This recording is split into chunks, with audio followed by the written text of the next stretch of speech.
कोई माई का लाल बाबरी मस्जिद नहीं बना पाएगा। किसी के माई के लाल में दम है तो बाबरी मस्जिद बना ले।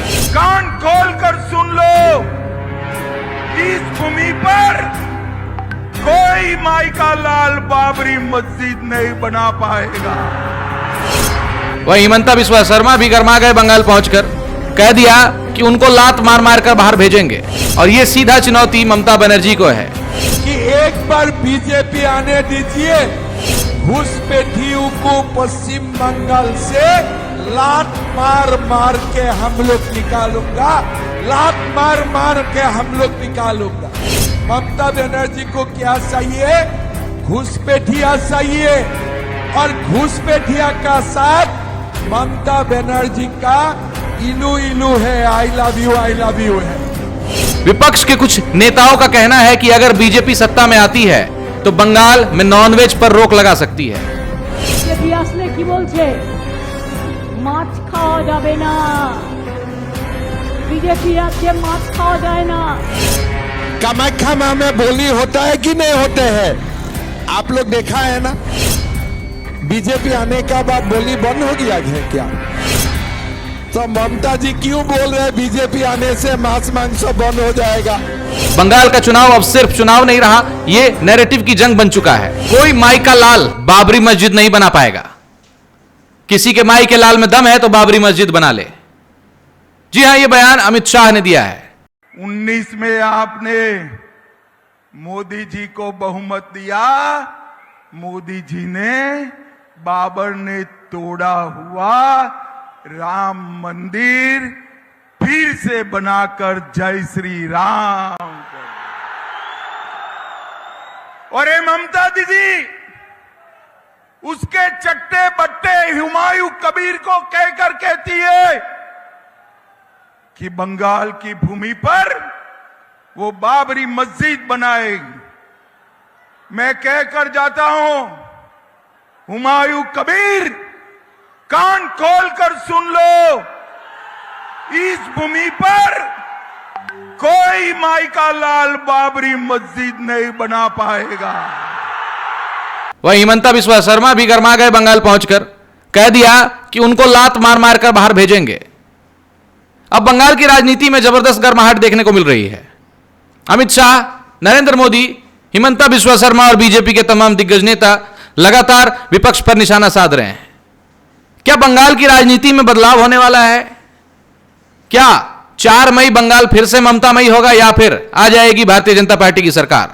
क्योंकि अमित शाह ने दावा कर दिया है कि 5 मई को सबके सपने चकनाचूर होने वाले हैं, बाबरी मस्जिद नहीं बन पाएगा। आज इसी पर बात करेंगे।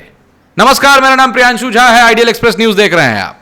बंगाल की राजनीति में फिर से जबरदस्त गर्माहट आ गई है। अमित शाह का बड़ा बयान सामने आया है, बाबरी मस्जिद अब दोबारा नहीं बन पाएगी।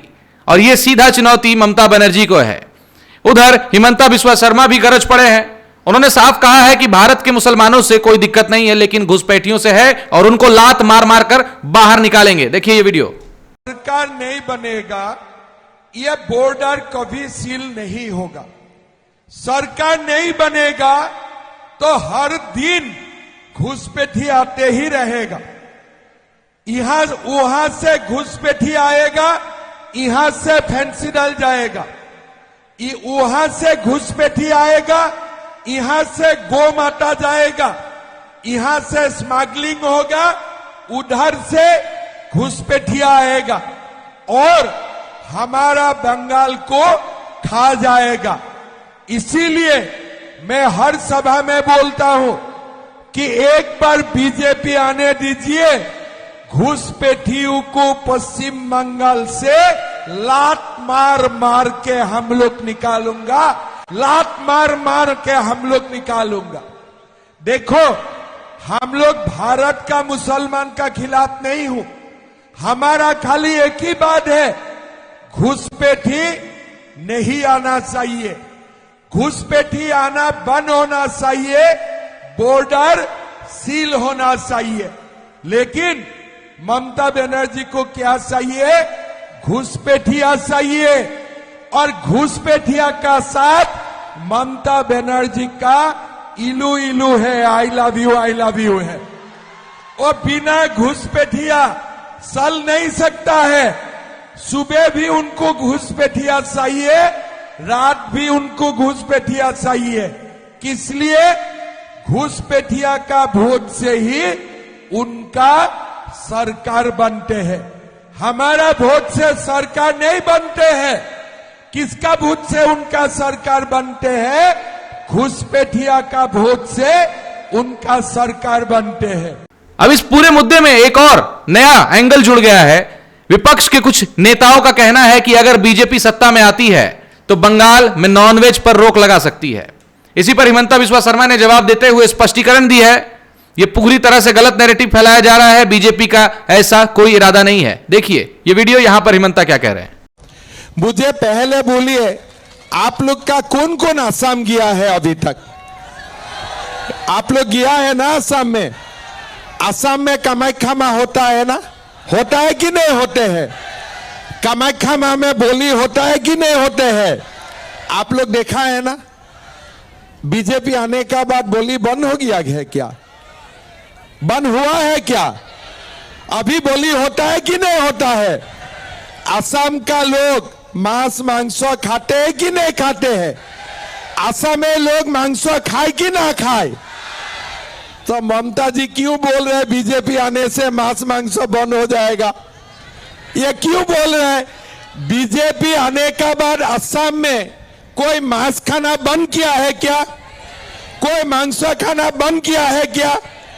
तो ममता जी क्यों झूठ बोल रहा है कि बीजेपी बंगाल में आने से ममता जी क्या बोल रहे हैं कि मांस मांस बंद हो जाएगा?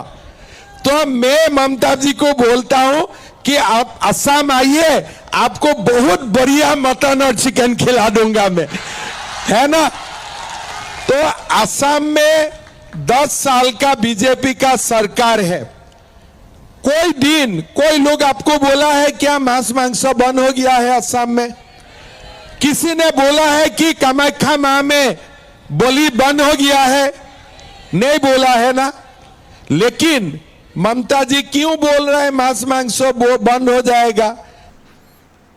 तो सवाल यह है कि क्या बंगाल चुनाव अब पूरी तरह हिंदुत्व बनाम क्षेत्रीय राजनीति में बदल चुका है?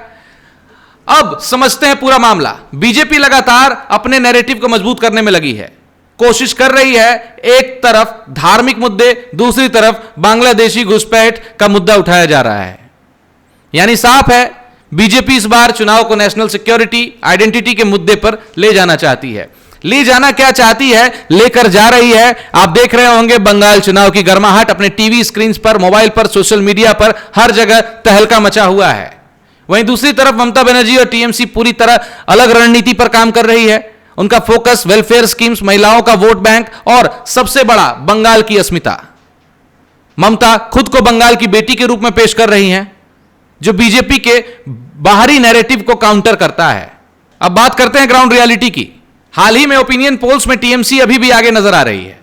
बीजेपी कोशिश कर रही है गैप कम करने की, लेकिन बढ़त अभी भी ममता के पास बताई जा रही है। सर्वे रिपोर्ट्स देखें, ग्राउंड रिपोर्ट्स अगर देखें तो ममता बनर्जी की सरकार अभी भी सबसे आगे नजर आ रही है। यही सबसे बड़ा सवाल उठता है कि क्या सिर्फ हिंदुत्व और घुसपैठ का मुद्दा चुनाव जीतने के लिए काफी होगा? बीजेपी का गेम प्लान साफ है।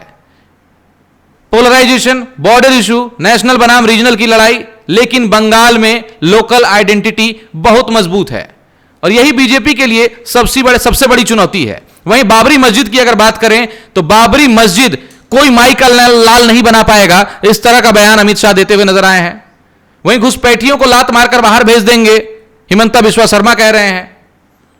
क्या इससे जो वहां पर स्थानीय मौजूदा मुसलमान हैं उनको इससे तकलीफ होगी या फिर वो इनका समर्थन करेंगे? तो अब सवाल आपसे है, आप जनता है भारत की, क्या अमित शाह का यह बयान हिंदू वोट को एकजुट करेगा? क्या हिमंता शर्मा का घुसपैठिया वाला मुद्दा असर डालेगा? क्या नॉनवेज बैन वाला विवाद चुनावी मुद्दा बनेगा या फिर ममता बनर्जी एक बार फिर से अपनी पकड़ बनाए रखेंगी? बंगाल का चुनाव अब सिर्फ चुनाव नहीं रहा, यह नैरेटिव की जंग बन चुका है। धर्म बनाम विकास, बाहरी बनाम बंगाली अस्मिता, और यह लड़ाई आने वाले दिनों में और तेज होगी, क्योंकि ममता बनर्जी की जो सरकार है वो कहती है बाहरी आ रहे हैं यहां पर। अब बाहरी जो आए हैं बीजेपी वाले लोग, वो कह रहे हैं कि हम बाहरी नहीं हैं और बंगाल की सुरक्षा के लिए आए हैं, बंगाल को बहुत आगे ले जाएंगे, इसका दावा करते हैं। आप क्या सोचते हैं इस बार बंगाल में कौन जीतेगा, बीजेपी या टीएमसी? कमेंट्स में जरूर बताइए। बने रहिए आइडियल एक्सप्रेस के साथ। हमारी नजर बिहार, बंगाल और झारखंड की सियासत पर लगातार बनी हुई है। धन्यवाद।